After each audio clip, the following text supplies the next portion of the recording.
sé cómo vais acompañando la película, con la excepción de algunos de vosotros, intuyo que os descargan, ¿no es cierto? Es verdad que son inferencias las que tienen que ver con las motivaciones de Judas, pero inferencias que obedecen bastante de cerca lo que uno lee en la Escritura. Pero en el momento en que aparece el personaje que representa a Jesús hablando, ahí no se trata de inferencias, sino que prácticamente en todos los casos reproduce en forma textual lo que los santos evangelios registran que enseñó nuestro Señor Jesucristo. Y sin duda que la parte de mañana va a ser mucho más emotiva todavía. Antes de dar comienzo al tema de hoy, puede ser que alguno de vosotros tenga alguna pregunta en relación con los temas tratados en las noches anteriores. En ese caso, os daría opción a aprovechar a preguntar y después sí comienzo con el tema de hoy. ¿Hay alguna pregunta? No tenemos preguntas.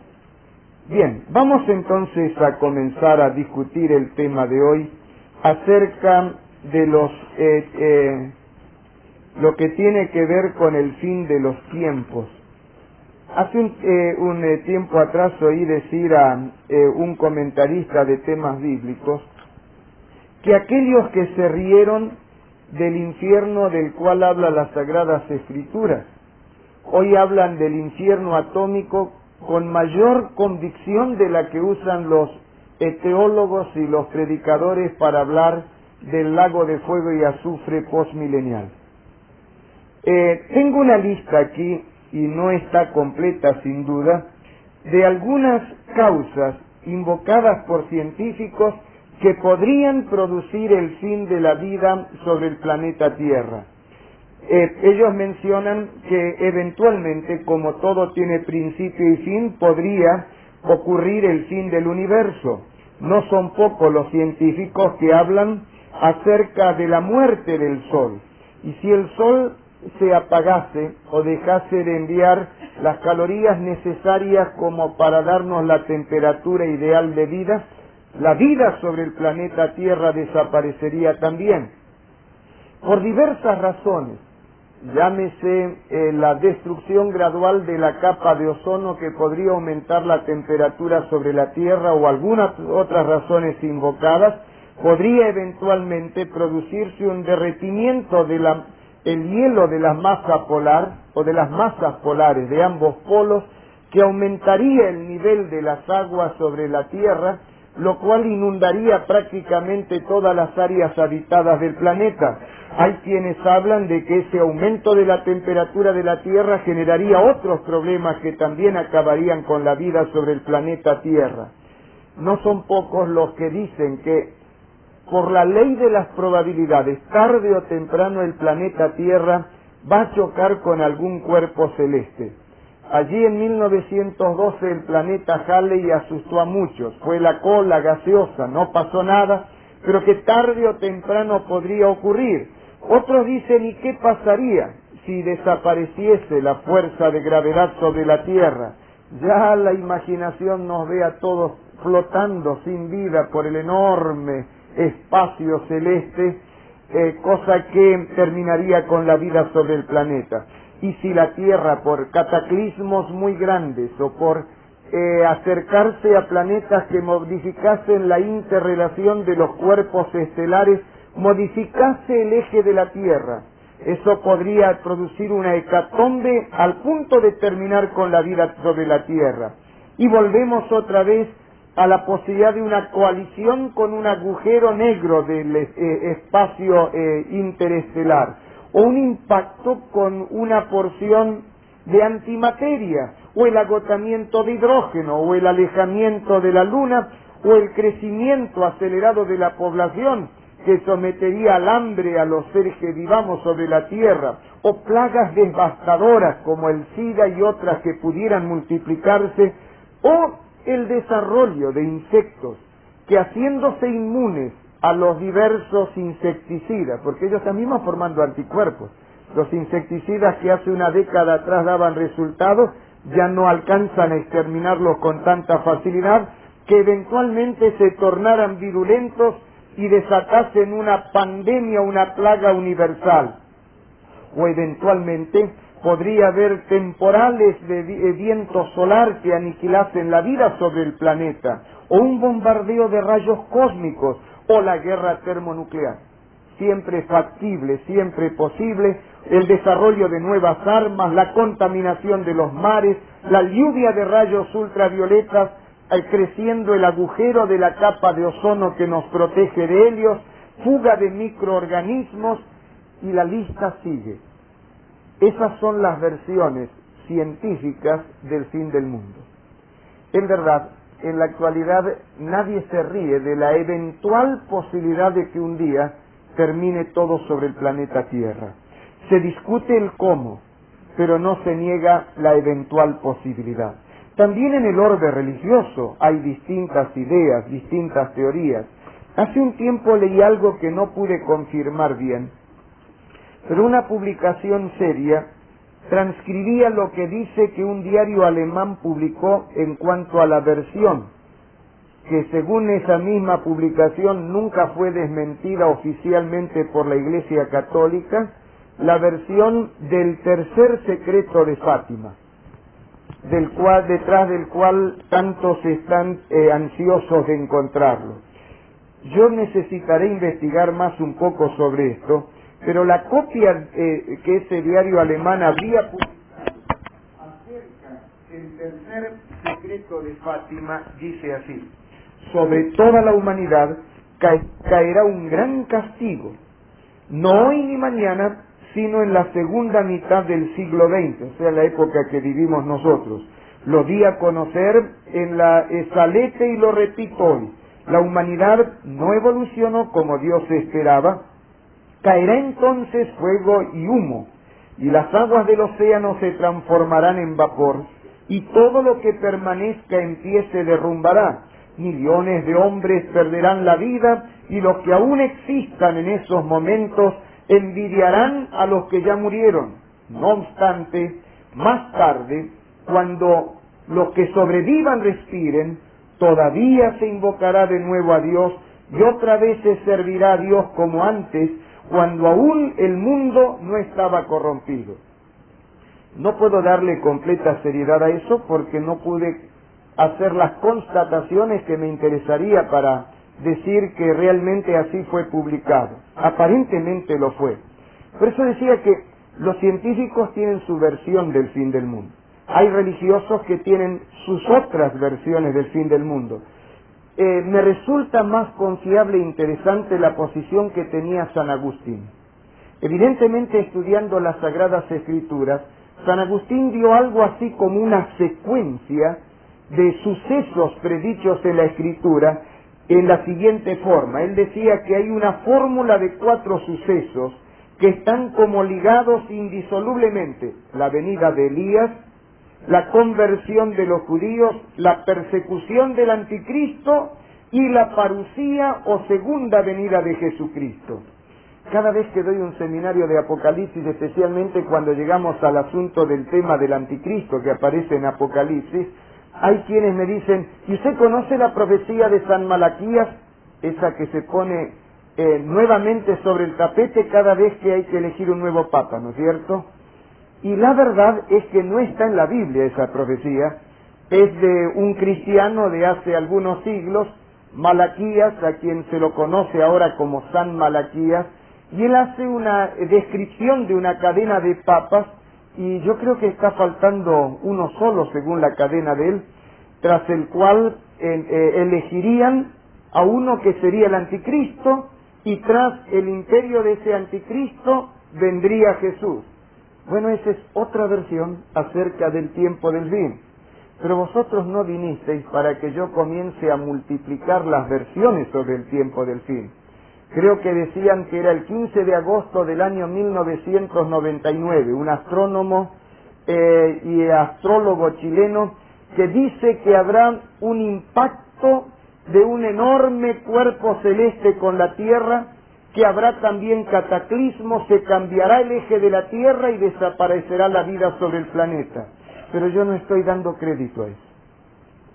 Ahora, vosotros vinisteis para saber qué dice el Apocalipsis, porque es la revelación de Jesucristo acerca del final de los tiempos.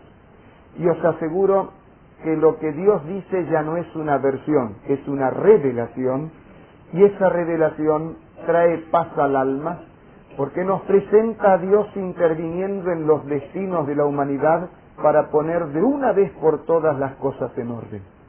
Para terminar con el actual sistema de pecado que ha generado toda la angustia, desesperación y dolor emanados de las injusticias de los hombres que no aprendimos a vivir como cristianos entre los hombres y que actuamos más que cristianos como paganos y los paganos tal cuales son, capaces de trenzarnos en una primera guerra mundial, en una segunda guerra mundial y de armarnos hasta los dientes con ese arsenal de armas termonucleares capaces de terminar con todo lo que existe.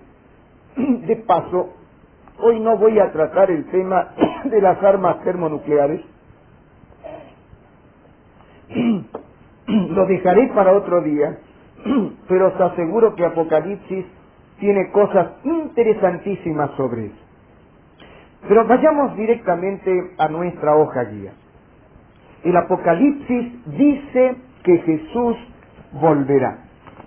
Allí en la nota introductoria coloco algunos pensamientos que me permitiré destacar en este momento. Allí decimos, así como nuestro Señor Jesucristo es el personaje central del Apocalipsis, la segunda venida de Cristo en gloria y majestad es el acontecimiento más importante de dicho libro profético. Leyendo el otro día en los comentarios que Monseñor Dr. Juan Straubinger, quien presidiera la congregación de los Padres del Verbo Divino en Argentina, un teólogo de primera nota, fallecido actualmente, en su Biblia y en el Nuevo Testamento, con las licencias eclesiásticas de Cardenal Primatesta, actual Cardenal Primado de Argentina, él comenta exactamente lo mismo ahí en la introducción de Apocalipsis, diciendo que lo más importante que aparece en Apocalipsis, libro escatológico que apunta a los sucesos del fin, es la culminación gloriosa de esa lucha con el triunfo de Cristo que se materializará en la segunda venida de Cristo.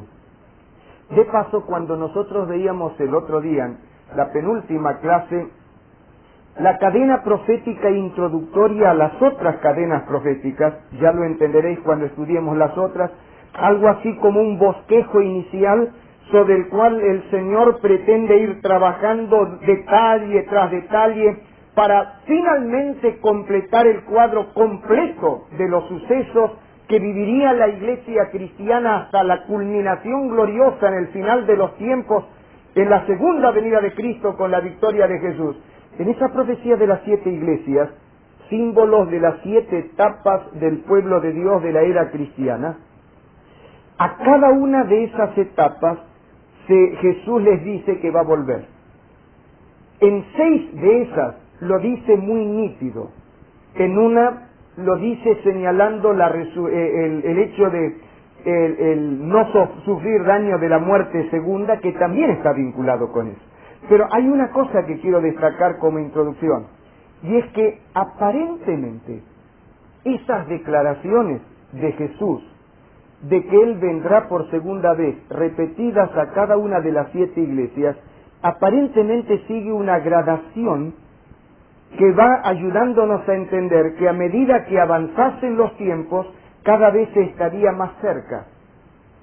Y vamos a verlo en forma rápida, página 1142, Apocalipsis capítulo 2, versículo 5. Recuerda por tanto de dónde has caído y arrepiéntete, le dice a Éfeso, y haz las primeras obras, pues si no vendré pronto a ti y quitaré tu candelero de su lugar, si no te hubieres arrepentido. Vendré pronto a ti. Pero en el versículo 16, hablando ahora a Pérgamo, a Esmirna es donde dice que no tendrían daño de la muerte segunda, que es una alusión indirecta en el versículo 11. Pero en el versículo 16, hablando al período de Pérgamo, el período de el casamiento de la doctrina cristiana con la filosofía pagana ilustrada con el símbolo profético de Jezabel, princesa pagana, como la filosofía, princesa de la ciencia, pero de origen pagano, casada con Acab, cabeza de la teocracia del Antiguo Testamento, en otras palabras, un símbolo indiscutible, pero estudiamos el otro día.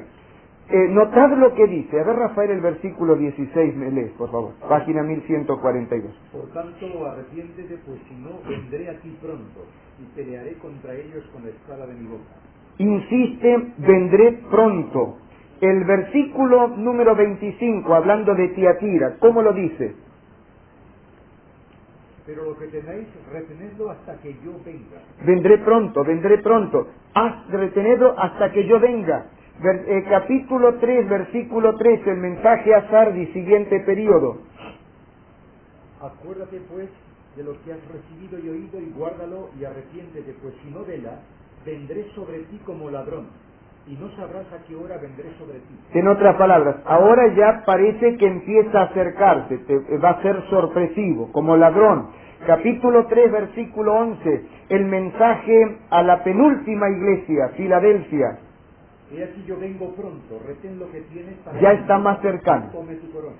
Vendré a ti, voy a venir como ladrón en la noche, en forma sorpresiva. Ahora avanza el tiempo, en Filadelfia, vendré a ti pronto.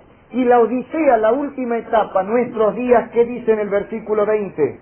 He aquí yo estoy a la puerta y llamo. Ya es más próximo todavía. De paso, esa es una evidencia interna que nos lleva a decir que las 7 iglesias son 7 etapas progresivas, sucesivas y progresivas, que partiendo desde la fundación de la iglesia cristiana nos lleva hasta la segunda venida de Cristo. La esperanza de la venida de Cristo es una esperanza mantenida por la iglesia a través de todos los tiempos, pero llega nuestra época, la Odisea, y Él ya está a las puertas. Ese vengo pronto es más cercano, es para ahora. Por eso es que el apóstol San Pablo llama a la venida de Cristo la esperanza bienaventurada, feliz, gloriosa. Pero vamos a avanzar un poquitito más y veamos lo que dice ahí en nuestra pregunta número 1. Según la revelación del Apocalipsis, ¿cuántos verán la segunda venida de Jesús? Página 1141. Un voluntario para leer en el capítulo 1, el versículo número 7. Ahí en la primera columna, capítulo 1, versículo 7. ¿Quién quiere leerme del público? El señor allí.